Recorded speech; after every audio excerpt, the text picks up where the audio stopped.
The sandwich cost her everything, but it gave him a future worth $47 million. Victoria, 9 years old and black, saw the starving white boy through the fence. Her family had nothing, but she gave him her lunch anyway. Every day. For 6 months. No one asked her to. No one thanked her. She just did it. When he left, Isaiah made a wild promise. "I'll marry you when I'm rich." She laughed, then tied half her ribbon around his wrist. 22 years vanished. Isaiah became a CEO, spent 5 years searching for her, bought buildings, hired investigators, found nothing. Tonight, he'd walk into a community meeting in Chicago. Victoria would be there, still wearing her half of the ribbon. Neither knew they were seconds away from reunion. Isaiah Mitchell woke at 6 a.m. in a penthouse that cost more than most people earned in a lifetime. Floor-to-ceiling windows. Lake Michigan stretched out below. Sunrise painted the water gold. He didn't notice. He never did. The espresso machine hummed. Italian. $7,000. He pressed a button and walked away before the cup filled. His closet held 40 suits, all tailored, all perfect. He grabbed one without looking. The apartment was silent. Always silent. No photos on the walls, no personal touches, nothing that said someone actually lived here. It looked like a hotel. Felt like a tomb. His phone buzzed. His assistant. "Board meeting at 9. The Thompson deal closed. $12 million. Isaiah texted back. "Good. $12 million. He felt nothing. He walked to his home office, unlocked a drawer. Inside, a small glass frame containing a faded red ribbon. This was the only thing that mattered. He touched the glass gently. 22 years old. The fabric was deteriorating despite preservation.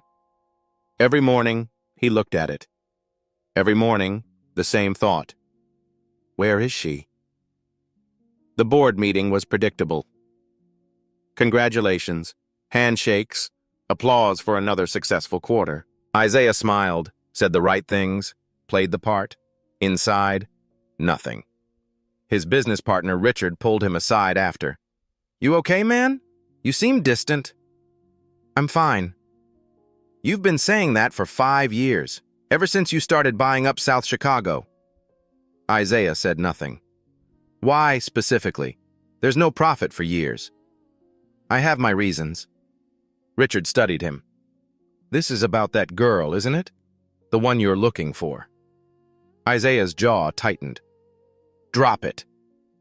"Isaiah, maybe she doesn't want to be found." "I said, drop it." Richard held up his hands. "Just don't let this consume you." Too late. It already had. Isaiah sat alone in his office that afternoon, opened a file on his computer. 5 years, 3 private investigators, hundreds of thousands of dollars spent. Nothing. The last report. "We've exhausted all leads.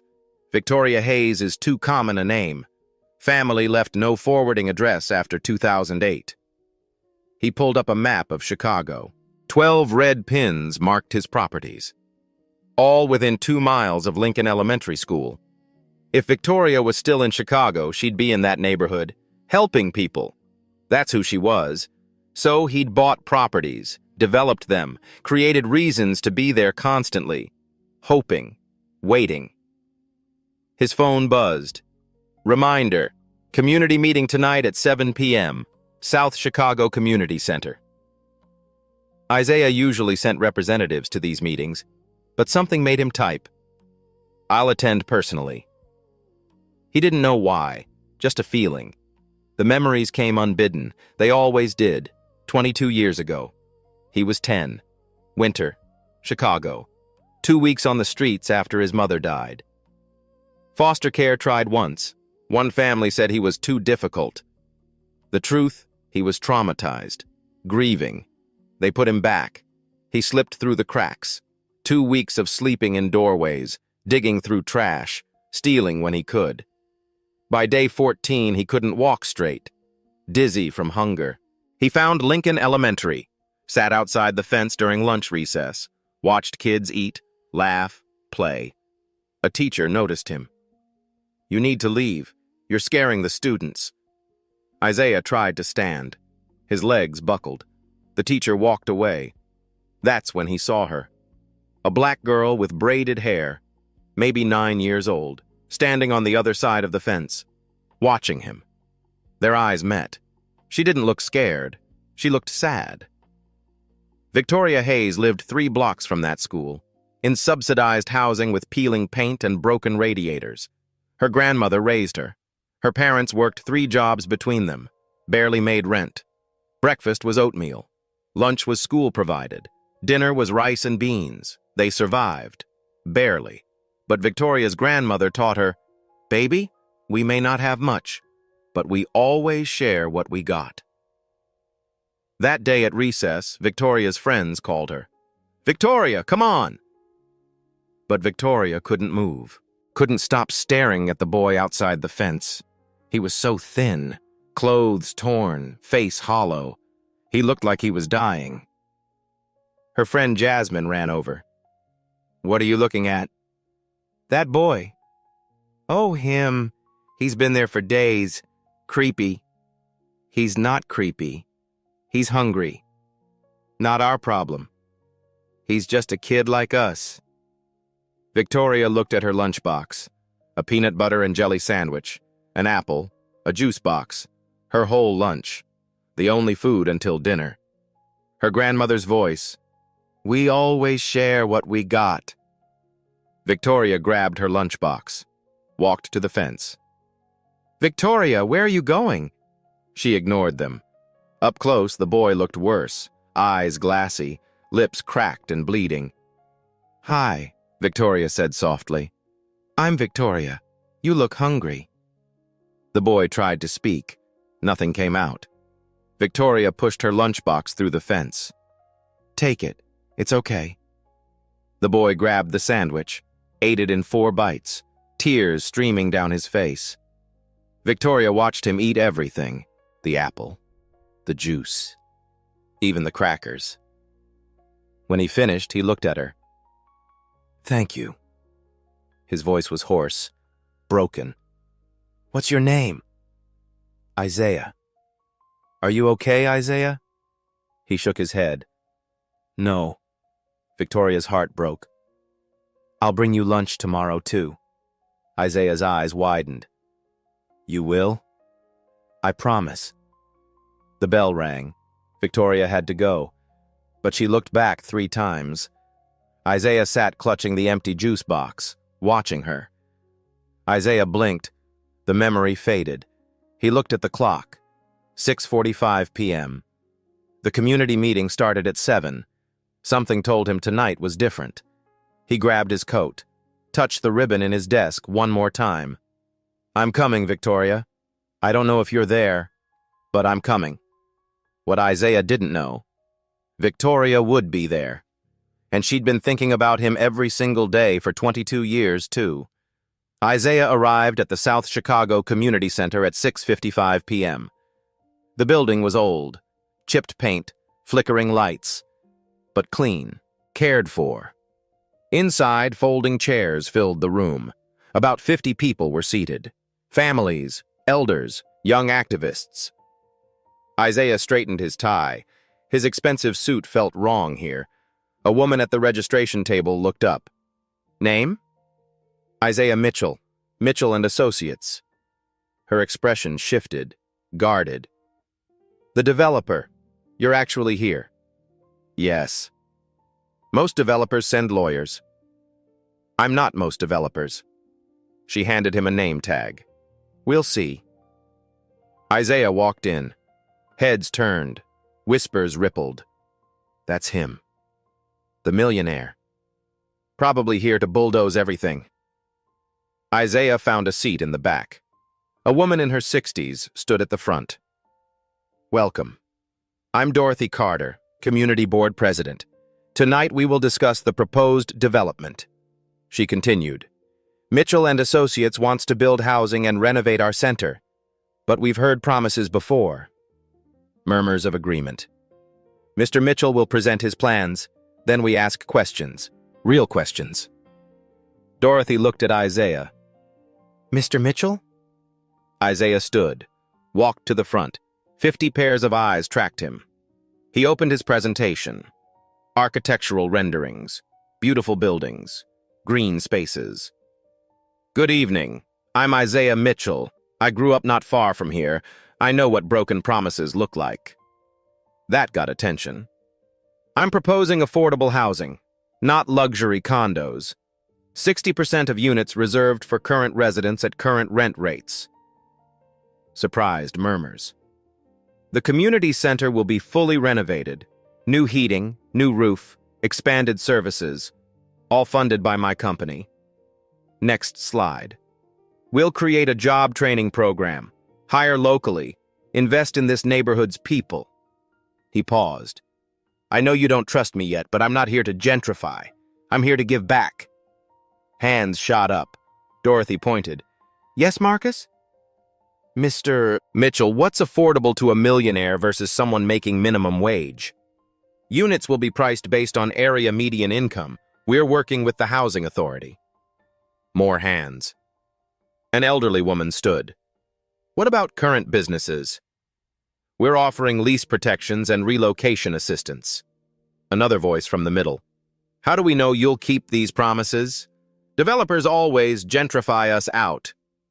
Isaiah turned toward the voice. And frozen. A black woman, early 30s, professional attire, natural hair, standing with a notepad. Her voice. Something about her voice.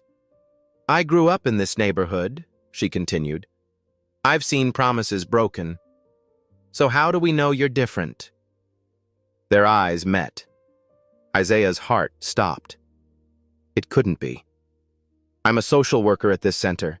I see homeless youth, foster kids. Your buildings mean nothing if our most vulnerable are displaced. Isaiah stared. 22 years. But the eyes, the way she spoke, he found his voice. You're right to be skeptical. May I ask your name? Victoria Hayes. The room tilted. Isaiah gripped the table. Victoria Hayes. After 5 years of searching, she was here. But she didn't recognize him. He'd changed, filled out, confident, rich. Not the skeletal boy she'd fed. Dorothy's voice cut through. Mr. Mitchell? You okay? Isaiah blinked. Yes. Victoria Hayes, you said? Victoria looked confused. Yes? Why? Did you go to Lincoln Elementary? About 22 years ago? Victoria's expression shifted. Yes. How did you know?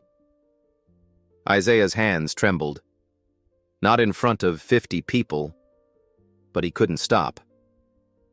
Do you remember feeding a boy through the fence? A white boy, 10 years old, every day for 6 months.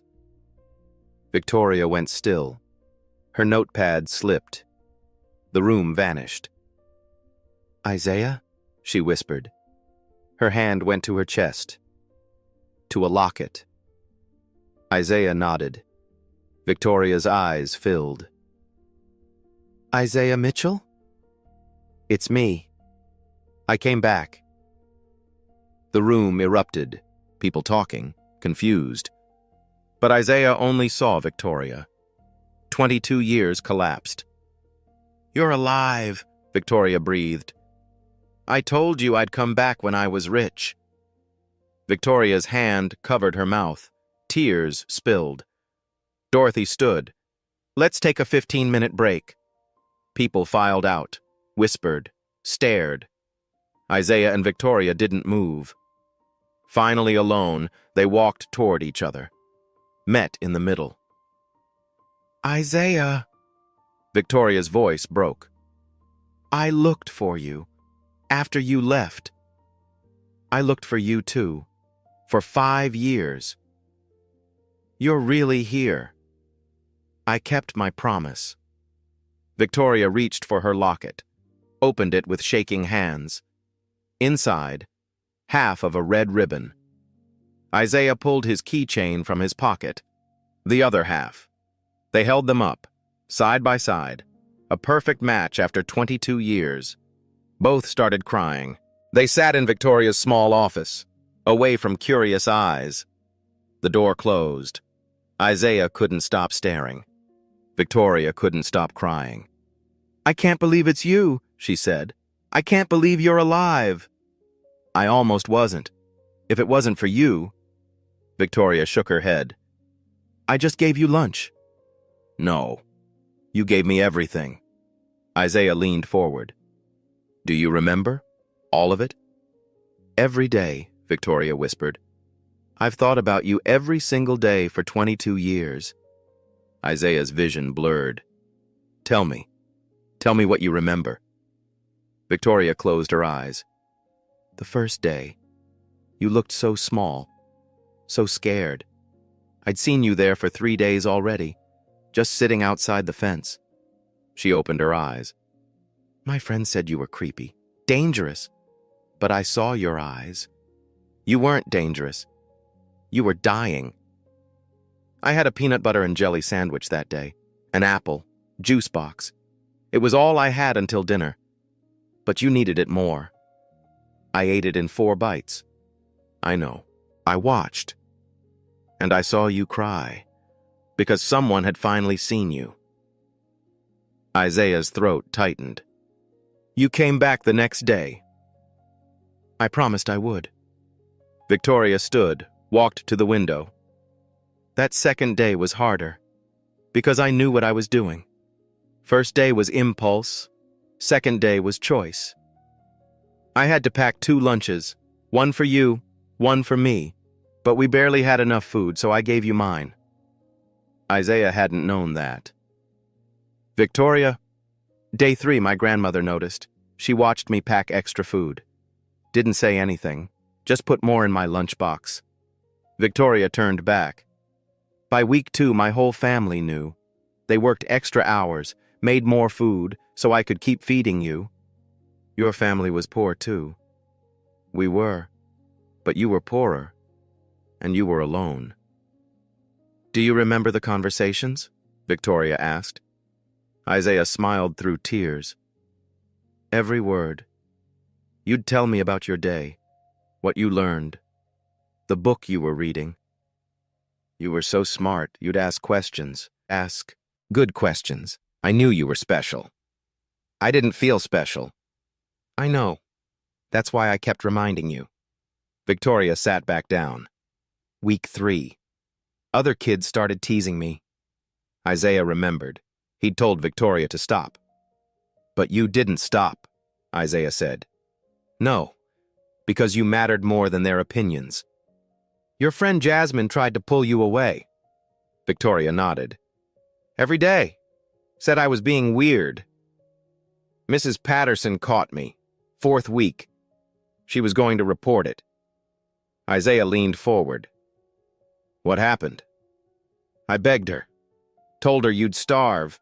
She looked at you. Really looked. Then she said she didn't see anything." "She helped you?" "She started bringing extra snacks. Left them in my cubby." Isaiah's chest ached. "People were kinder than I thought." Victoria's voice dropped. Then winter came. Isaiah closed his eyes. Winter.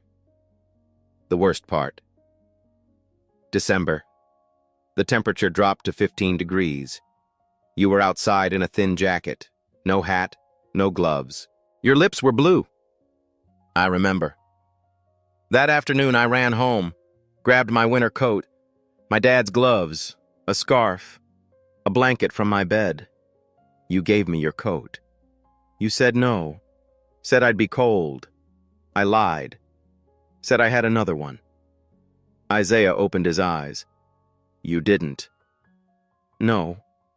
I shivered through recess in a sweater for 2 months. Got sick. My grandmother was so worried. Victoria, I didn't know. You weren't supposed to know. Silence hung between them. Then you got really sick. Week 5 of winter. Fever. Coughing so hard you couldn't stand. Isaiah nodded. I thought I was going to die. I thought so too. I ran home, begged my grandmother for help. She came. She did. Brought medicine, soup, tea. We nursed you back to health through that fence for 2 weeks. Isaiah remembered. The warm soup, the kind words. Your grandmother saved my life. We both did. That medicine was expensive.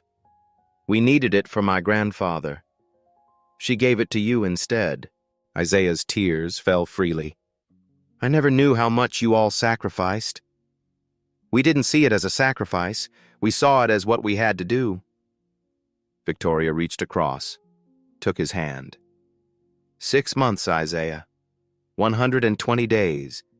Even when I was hungry. Even when I was cold. Why? Why did you do it? Victoria looked at him. Because you deserved to live, and because no one else was helping you. I would have died without you. I know. They sat in that truth. Victoria smiled, sad but warm. The last day, that was the hardest. I had to leave. Foster care found me a placement. I knew. Mrs. Patterson told me. I had 1 more day with you. Isaiah squeezed her hand. You brought so much food that day. Everything I could fit. Sandwiches, cookies, fruit, crackers. I wanted you to have enough. You gave me your ribbon. Victoria touched her locket. Half of it. The red ribbon from my hair. It was my favorite thing. You tied it around my wrist. I wanted you to remember, to know someone cared. Isaiah pulled out his keychain. The ribbon is still attached, faded, worn, but intact. I never took it off. Not once. Not for 22 years. Victoria's sob broke free. You kept it. I kept everything. Every memory, every word, every moment. So did I. They stood, embraced, held each other like they'd wanted to for 22 years. Thank you, Isaiah whispered. Thank you for saving me. Thank you for surviving. Thank you for coming back. They pulled apart, both crying, both laughing. I made you a promise that day, Isaiah said. You said you'd get rich and marry me. I meant it. Victoria laughed through tears. We were 10 years old. I still meant it. Their eyes held. Something passed between them. Recognition. Connection. Something that started 22 years ago.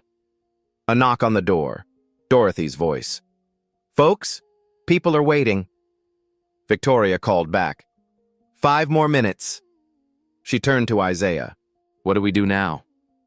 I don't know, but I'm not losing you again. I'm not going anywhere. Good, because we have 22 years to catch up on. Victoria smiled. And a community meeting to finish. Can we talk later? Yes, but Isaiah, this project, is this really about helping people or finding me? Isaiah was quiet. Then be honest. Both. I wanted to help because of what you taught me. But I also hoped if I was here enough, I'd find you. You built all this looking for me? I built all this becoming the person you believed I could be. Victoria's eyes filled. You did it. You became amazing. Because of you. They straightened their clothes, wiped their tears. Ready? Victoria asked. Isaiah held out his hand. Together? Victoria took it. Together. They walked back into the meeting room. hand in hand. 50 faces turned. Everyone had heard something. Whispers filled the room. Dorothy stood. "Shall we continue?" Isaiah nodded, but he didn't let go of Victoria's hand, and for the first time in 22 years, he felt complete. The meeting room buzzed with whispers when they returned. Dorothy raised her hand for silence. "I think we all witnessed something remarkable, but we still have business to discuss. Can you continue?" Isaiah nodded, still holding Victoria's hand. He addressed the room. "What you just saw is why this project exists. 22 years ago, I was homeless, starving. Victoria saved my life every day for 6 months." The room went silent. "Everything I built, I did thinking about her. This development isn't about profit. It's about creating the kind of community that saves kids like I was." Applause started, slow at first, then growing. The meeting continued for another hour. By the end, the community voted unanimously to approve the project. As people filed out, many stopped to shake Isaiah's hand, to hug Victoria. Finally, the room emptied. Just the two of them remained. "That was intense," Victoria said. "I didn't mean to make a scene." "I'm glad you did," she smiled. "But now we need to talk." They sat facing each other. Isaiah spoke first. "I want to help you. Please let me." "Help me how?" "Student loans, rent, whatever you need." Victoria held up her hand. "Stop. I don't want your money, Isaiah. But I have so much, and I didn't feed you so you'd owe me. I did it because it was right." Isaiah looked down. "I just want to give back." "Then give back to the community, to kids like you were. But don't try to pay me off." Victoria leaned closer. "I need to know something. Did that boy I fed grow into a good man?" Isaiah met her eyes. "I tried." "Show me." Isaiah pulled out his phone, showed her photos, affordable housing projects, scholarship programs for foster youth, job training initiatives. "I employ people others won't hire, anyone who needs a chance." Victoria scrolled through the images. Tears formed. "You remembered everything I said." "How could I forget? You saved my soul." Victoria looked up. "This is what I need to know, not your bank account. That you became someone who cares. Does that make you proud?" "So proud I could burst." Silence settled between them. Then Isaiah said quietly, "I told you I'd marry you when I was rich." Victoria laughed. "We were children." "I know, but I meant it.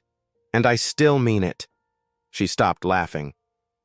"Isaiah, I'm not asking you to marry me right now. That's insane. We just reconnected. But let me take you to dinner. Let me get to know the woman you became." Victoria hesitated. "I don't know if this is a good idea." "Why not?" "Because you're a millionaire and I'm a social worker who can barely pay rent. We're from different worlds now." Isaiah took both her hands. "You have what I've been searching for. You. That's everything." Victoria's eyes filled. "This is crazy. I've waited 22 years. Can you give me a chance?" She studied his face, saw the boy she remembered. "One dinner, as friends. No promises." Isaiah grinned. "As friends. I can do that. And whatever happens between us, this project continues. You help this community regardless." "Deal. Though for the record, I'm already in love with you." Victoria's breath caught. "Isaiah, I've loved you since I was 10 years old. We'll see if you still feel that way after you actually know me." Victoria stood. "I should go. It's late." Isaiah stood too. "Can I drive you home?" "I can take the bus." "Please." Victoria nodded. "Okay, just a ride." They drove in comfortable silence. Victoria directed him to a modest apartment building. Isaiah pulled up. This is it? Home sweet home. She opened the door, then turned back. Thank you, Isaiah, for coming back, for remembering. Thank you for giving me a reason to. Victoria smiled. Good night. Good night. She walked inside, turned and waved. Isaiah watched until she was safe. Then he looked at the ribbon keychain. I found her. Now I just have to win her heart. Over the next 2 weeks, Isaiah and Victoria met 4 times. Officially, discussing the community center. Unofficially, they couldn't stay away from each other. Their meetings always ran long. 1 hour turned into 3. Business dissolved into stories and laughter. Isaiah noticed everything about her. The way she checked her phone constantly for work emergencies. The way she ate lunch quickly. The way her shoes were worn at the heels. He wanted to fix everything. But she'd said no to money. So he found other ways. Every meeting, Isaiah brought coffee. Always the same order. Caramel macchiato, extra shot, light foam. Victoria noticed. How do you remember? You told me once. I remember everything you say. Something shifted in Victoria's eyes. Isaiah also brought sandwiches. Different kinds. Italian sub, turkey club, grilled cheese. You really like sandwiches, Victoria laughed. Isaiah's voice was soft. They remind me of the best time in my life. Victoria's smile faded. She understood. One afternoon, Victoria mentioned the center needed a new heating system. $30,000 they didn't have. Let me look into that, Isaiah said. 3 days later, a brand new system was installed. Victoria cornered him. How much did you pay? I found a contractor who owed me a favor. You paid for it yourself. Does it matter? The kids have heat now. Victoria let it go. But she was watching him carefully. During their 4th meeting, a teenage boy knocked. Marcus, 16, aging out of foster care soon. Ms. Hayes, they're kicking me out. I have nowhere to go. Victoria's frustration was visible. I'm trying, but the system always fails. Isaiah watched, saw himself in Marcus. After Marcus left, Victoria put her head in her hands. This happens every week. I can't save them all. Isaiah said carefully, what if there was a program for kids aging out? That would be amazing. But who'd fund it? Let me make some calls. 1 week later, news broke. An anonymous donor pledged $500,000 for a foster youth scholarship fund. Victoria called Isaiah. Was that you? I don't know what you're talking about. Don't lie. Silence. Then, does it help the kids? Yes. Then does it matter? Victoria's chest tightened. He was saving people, just like she'd taught him. Meanwhile, Isaiah started appearing at the center. Not for meetings, just there. I was in the neighborhood, he'd say. His office was 30 minutes away. Victoria's coworker whispered, that man is in love with you. We're just friends. Friends don't look at each other like that. One evening, walking to her car, Victoria shivered. Chicago winter had arrived. Isaiah put his coat around her shoulders. Isaiah, you'll be cold. I'll be fine. Victoria froze. Those exact words. 22 years ago.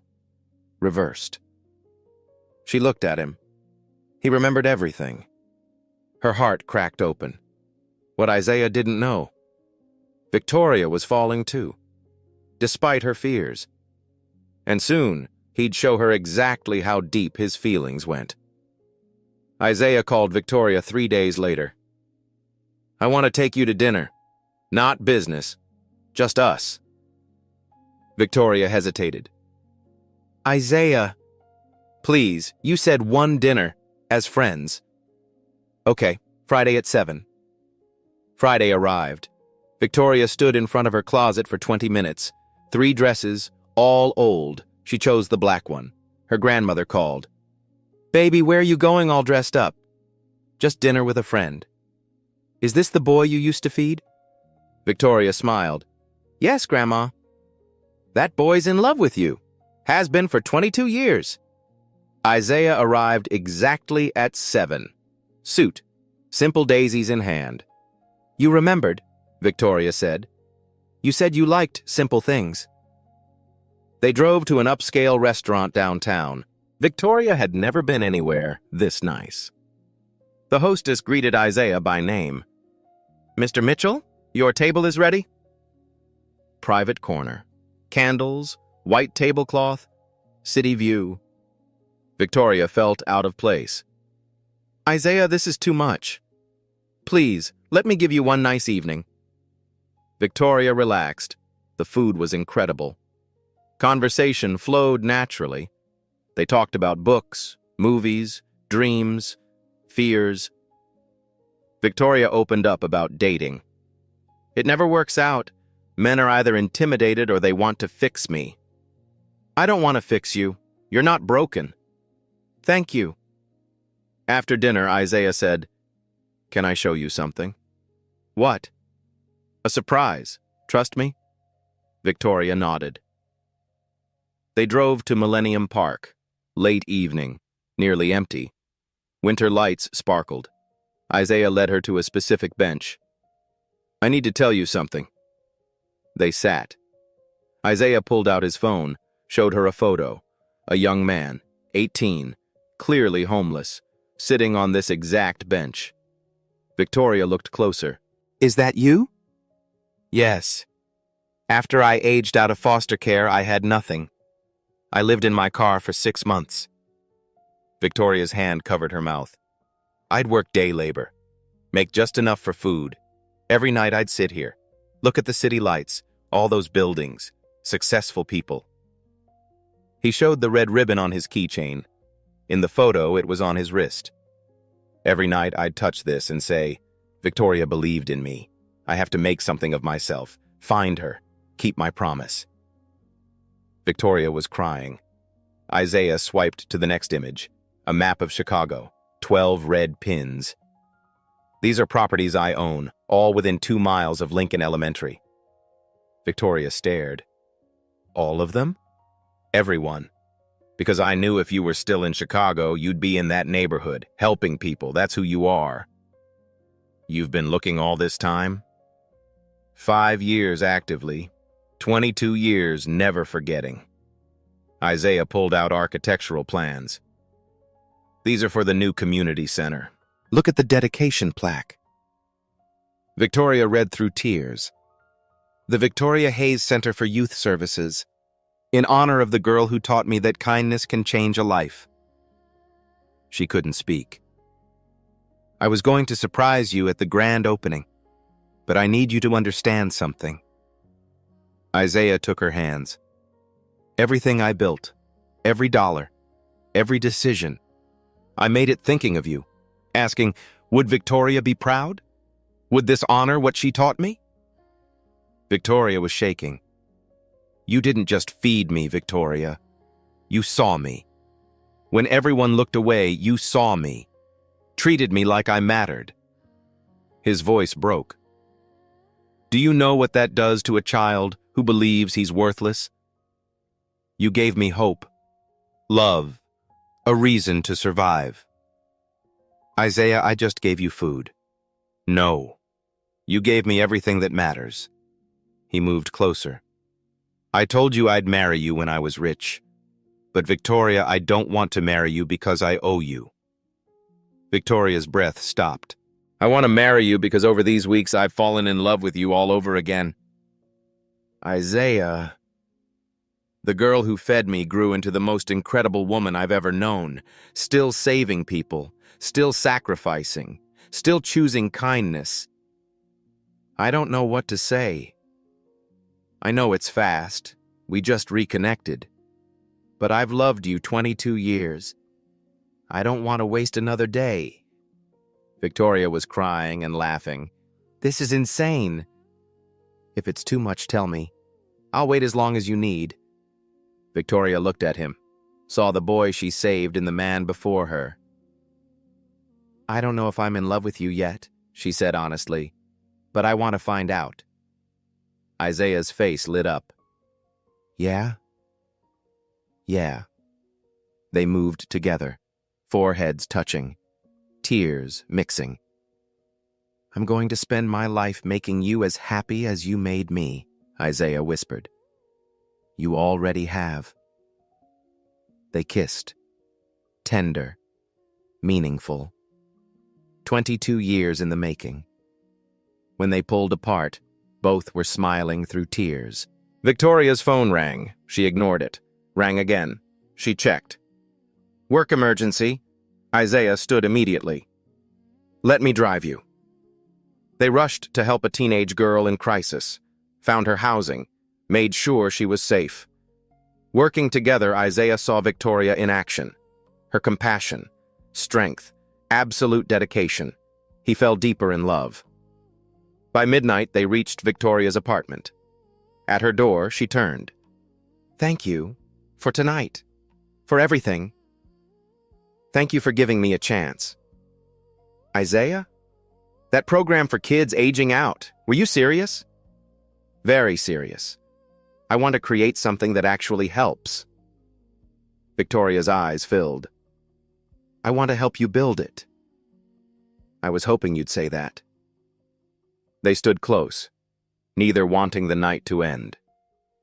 "I should go in," Victoria said softly. "I know." Neither moved. Finally, Isaiah stepped back. "Good night, Victoria." "Good night." He watched her go inside, waited until her light came on. Then he looked at this ribbon keychain. She's falling too. Upstairs, Victoria leaned against her door, hand over her heart. "I'm falling," she whispered. "I'm really falling for him." For the first time in 22 years, the promise felt possible. The next morning, Isaiah called his lawyers. "I need to set up a foundation, immediately." "What kind of foundation, Mr. Mitchell?"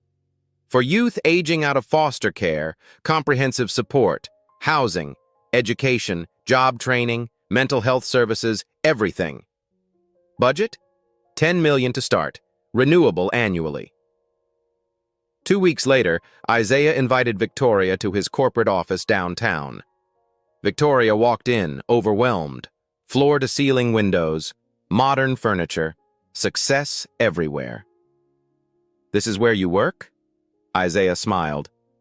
"Most days, but I'd rather be at the community center with you." "Why am I here?" "I have something to show you. Sit." Victoria sat. Isaiah pulled up a presentation on the large screen. The Red Ribbon Initiative. Victoria's eyes widened at the name. Isaiah clicked through slides. Comprehensive program for youth aging out of foster care, age 16 to 25. He detailed the services: transitional housing in his buildings, scholarship fund for education, job training programs, mental health counseling, life skills coaching, legal aid. Budget, $10 million first year. Goal, serve 100 youth. Scale to 500 within 3 years. Victoria was speechless. "I've partnered with 12 Chicago companies. They'll provide job placements, internships, mentorship." He clicked to the next slide.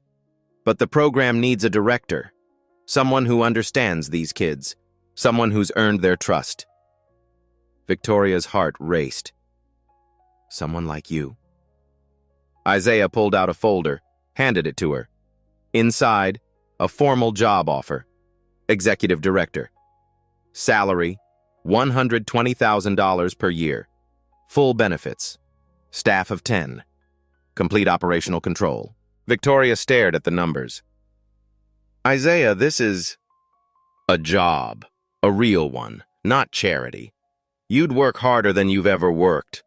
Quarterly reports, board presentations, budget management. I don't have a degree in nonprofit management. I don't have experience running something this big."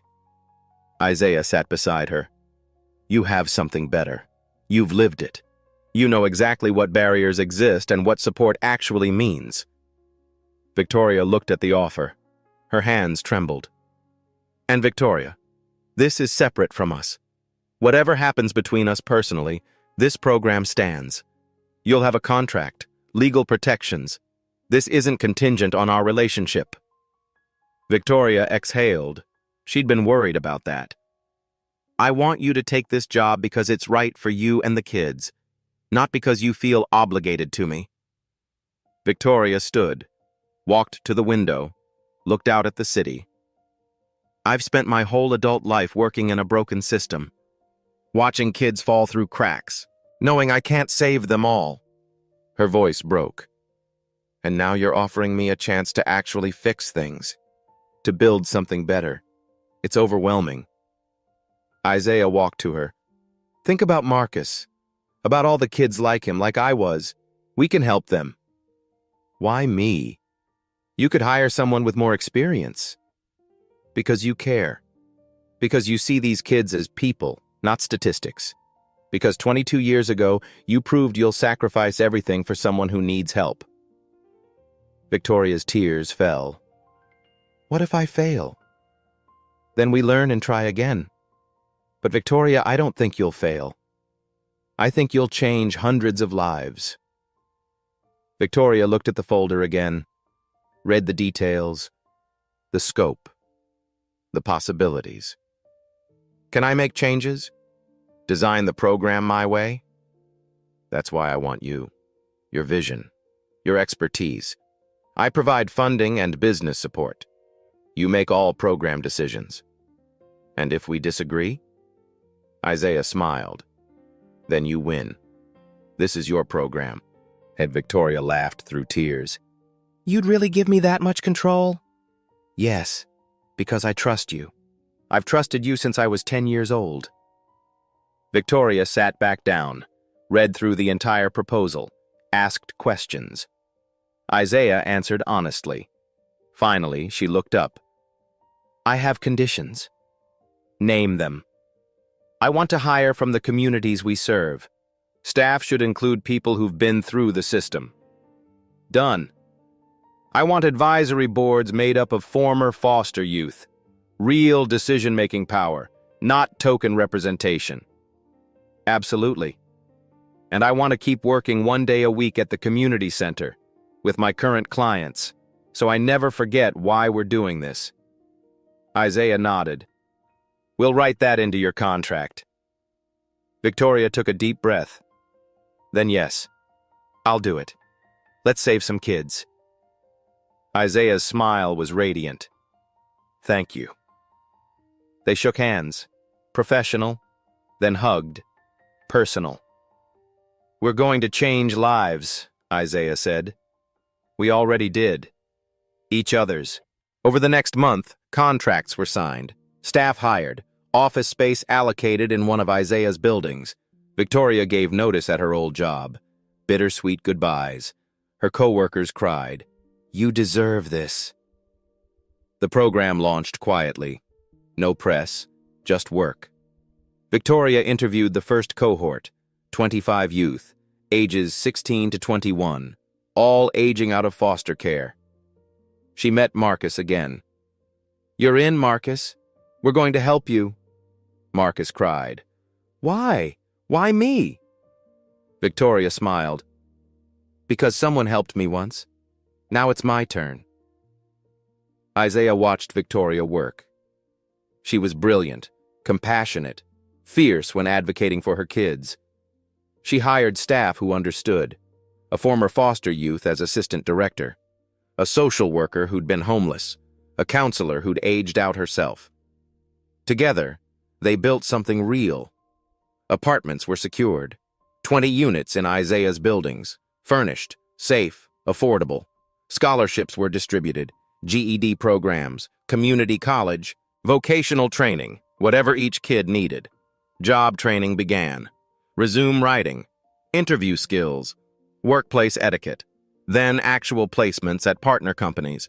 Mental health services started, therapy, support groups, crisis intervention available 24/7. Within 3 months, all 25 participants were housed. 18 were enrolled in education programs. 12 had part-time jobs. Marcus got his GED, started welding training, moved into his own apartment, called Victoria crying. "I never thought I'd have my own place." "You earned it, Marcus. Keep going." Every Friday, Isaiah and Victoria had dinner. Sometimes strategy sessions, sometimes just dates. The line between professional and personal blurred, but it felt right. One evening, Victoria said, "I never thanked you properly." "For what?" "For believing I could do this, for trusting me with something so important." Isaiah took her hand. "You gave me life. I'm giving you the resources to give life to others." Victoria kissed him, soft and sweet. "I'm falling in love with you, Isaiah Mitchell." "I've been in love with you for 22 years, Victoria Hayes." They laughed, held each other. Outside, Chicago sparkled, full of possibility. And somewhere, kids were getting help, getting hope, getting a second chance. Because two people kept a promise. 6 months passed. The Red Ribbon Initiative served 127 youth in its first half year, 89% retention rate. The national average was 40%. 67 participants enrolled in education or job training, 45 in stable housing, 0 returns to homelessness. But numbers didn't tell the real story. People did. Marcus graduated from welding school, got a full-time job. Salary, $42,000 a year. He called Victoria crying. "I never thought I'd have a future." "You always had one, Marcus. Now you have the tools to build it." Then Marcus bought his first car, sent Victoria a Mother's Day card. "You're the only mother I've ever had." Victoria kept that card on her desk. Jasmine, 17, had escaped an abusive foster home, been living in her car. The program found her housing, got her therapy, helped her finish high school. She graduated top of her class, full scholarship to community college, studying social work. "I want to be like Ms. Victoria. I want to help kids like me." Tyler, 16. Parents died in a car accident, severe depression. Isaiah met with Tyler personally, shared his own story, the homelessness, the ribbon. "You're not worthless," Isaiah said. Tyler started therapy, enrolled back in high school. 6 months later, he smiled for the first time. "I want to study business. Be like you, Mr. Mitchell." The program's impact rippled through South Chicago. Local businesses partnered. A cafe hired 3 participants. A bookstore hired 2. A clothing shop hired 4. The neighborhood saw reduced crime, increased foot traffic, new businesses opening. 5 high schools created pipelines, connected at-risk students before they aged out. 23 participants earned GEDs. 8 enrolled in college. 15 in vocational programs. The media noticed. NBC Chicago ran a feature. "The Promise That Changed a Community." The reporter asked Victoria and Isaiah, "You two make quite a team. Is it all business?" They exchanged a look, smiled. "We're partners," Victoria said, "in every sense that matters." CNN picked up the story. From homeless to millionaire, the love story behind Chicago's foster care revolution. The full story aired. Isaiah's childhood, Victoria feeding him, the promise, the reunion. Social media exploded. Hashtag Red Ribbon. Promise trended nationally. Millions of views. People tied red ribbons to their wrists, committing to help one person in need. The challenge went viral. Celebrities participated. $2 million raised for foster care programs nationwide. PBS filmed a documentary. The Promise, a love story that saved hundreds. It premiered nationally, won awards, changed the conversation about foster care. Illinois legislature passed the Red Ribbon Act, increased state funding for youth aging out. Isaiah and Victoria testified before the state committee. 15 Chicago companies created similar programs. The Mitchell model became a blueprint. Harvard Business School wrote a case study. Milwaukee launched a program, then Indianapolis, Detroit. By year's end, 34 cities had red ribbon programs. Victoria became a sought-after speaker, but she never forgot where she started. Every Thursday, she worked at the original community center. Isaiah joined her some Thursdays, helped run programs, talked to kids. One evening at the 6-month anniversary gala, 500 people filled the ballroom. Donors, partners, media, community leaders, program participants. Victoria stood backstage, nervous. Isaiah found her. "You okay?" "Just thinking about how far we've come." Victoria took his hand.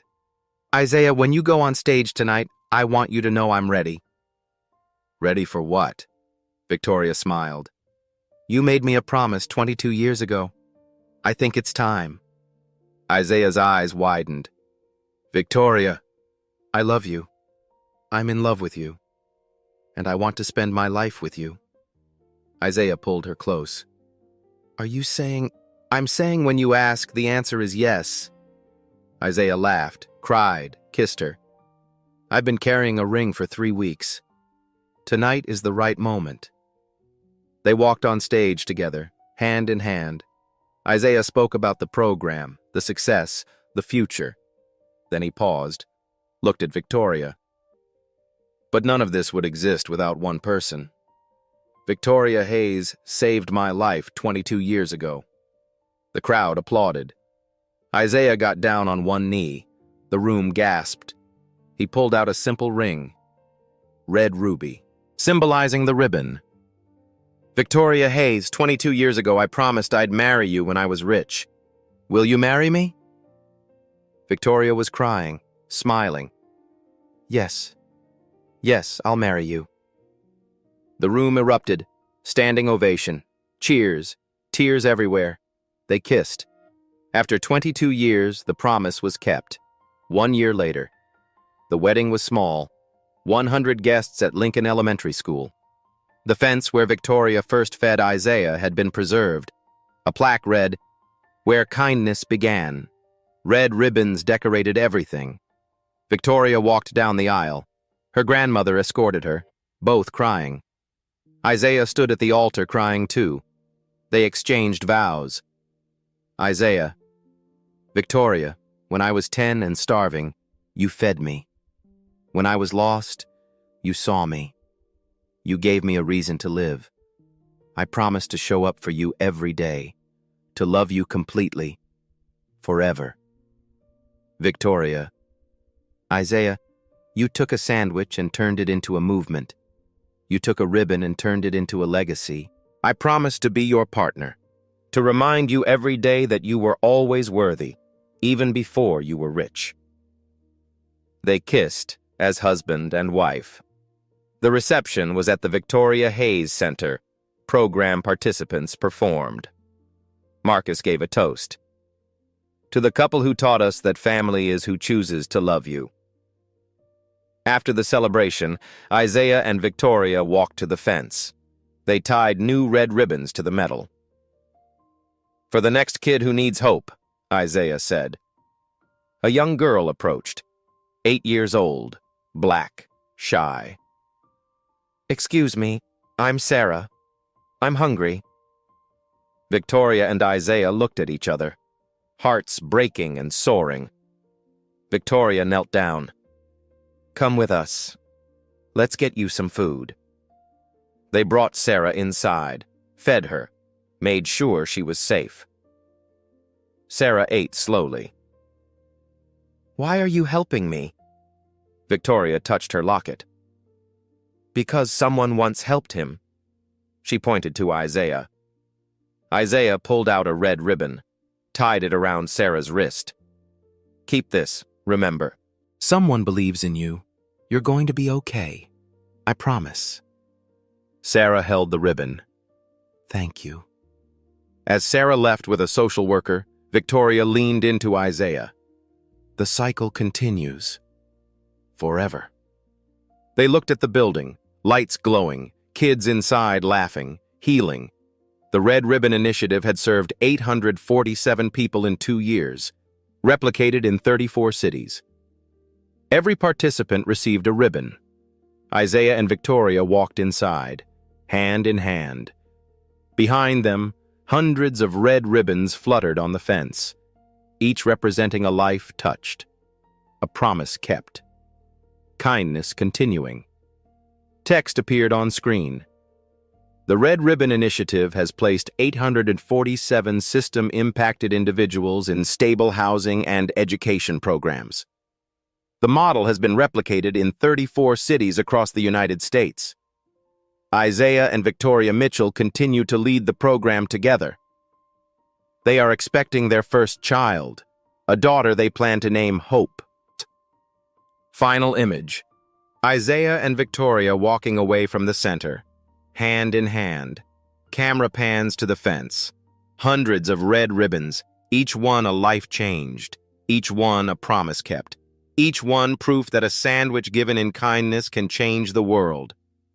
If you're watching this and you're struggling right now, if you're hungry, homeless, alone, please don't give up. Someone out there is looking for you. Your Victoria is coming. Your Isaiah is coming. Hold on. And if you're watching this and you have something to give, even if it's small, even if you think it won't matter, give it. You never know whose life you'll change. A sandwich changed Isaiah's life. A ribbon gave him hope. A promise brought him home. What will you give? What promise will you keep? Victoria taught Isaiah that kindness isn't a transaction. It's an investment in a future you'll never see. But that future is real. It's 847 people, 34 cities, countless lives touched. It started with one girl, one sandwich, one choice to care. Your choice matters too. Share this story. Spread kindness. Tie a red ribbon. And remember, love keeps its promises. Thank you for watching. Victoria's family had nothing, but for 6 months she gave her only meal to dying boy through fence. He kept promise. 22 years later, here's what the sandwich recreated. Victoria was 9, family barely had food. She looked at starving boy and chose, I'll share mine. Not once, every day, 6 months. Her family worked extra hours so she'd have enough to give, gave Isaiah medicines they needed themselves. Why would poor families sacrifice that? Because they understood you don't need money to change life, just need to care. Isaiah remembered 22 years touching that ribbon, thinking, Victoria believed I mattered when nobody else did. When he got rich, he asked, how do I help others the way she helped me? This isn't a fairy tale about getting rich. It's about treating people like they matter. Victoria didn't know Isaiah would become millionaire, just knew he was hungry and she had sandwich. That choice started chain reaction. Isaiah built a program helping 847 kids. Those kids help others, on and on and on. How many people now feel invisible, worthless? One conversation, one meal, one moment seeing them as human, that plants seed. You might never see it grow, but it does grow. Share with someone needing hope. Subscribe if you believe small acts matter. Comment when this stranger's kindness changed your life. Their wedding day, another hungry child appeared at fence. Isaiah and Victoria fed her. The cycle continues. Being rich doesn't make you powerful. Being kind does. What do you have today that could change someone's tomorrow? Start now.